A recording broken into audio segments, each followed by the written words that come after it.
மத்தேயு 6ஆம் அதிகாரம் 34ஆம் வசனம். நாளைக்காக கவலைப்படாதிருங்கள்.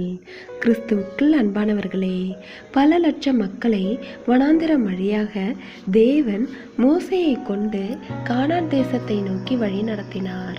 அவர்கள் புறப்படும் போது நாளைய தினத்திற்காக உணவுப் பொருட்களை எடுத்துச் செல்லவில்லை. 40 வருடங்கள் தேவன் அவர்களுக்கு குறைவில்லாமல் ஆகாரம் கொடுத்தார். அவர் கொடுத்த மன்னாவை அன்றே சாப்பிட்டு தீர்க்க வேண்டும். அடுத்த நாளுக்காக எடுத்து வைக்கவும் கூடாது. ஏன் இவ்விதமாய் தேவன் அவர்களை வழிநடத்தினார் என்று நாம் சிந்தித்து பார்க்க வேண்டும். காரணம், அவர்கள் நாளைய தினத்தை குறித்து கவலைப்படக்கூடாது என்பதற்காகவே.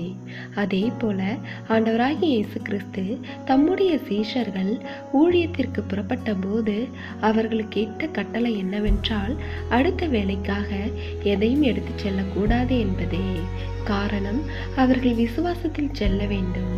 தாங்கள் தேவனுடைய பாதையில் செல்லும் போது தங்களுக்குரிய தேவைகளை அவர் ஏற்ற விதமாக சந்திப்பார் என்ற நம்பிக்கையில் செல்ல வேண்டும்.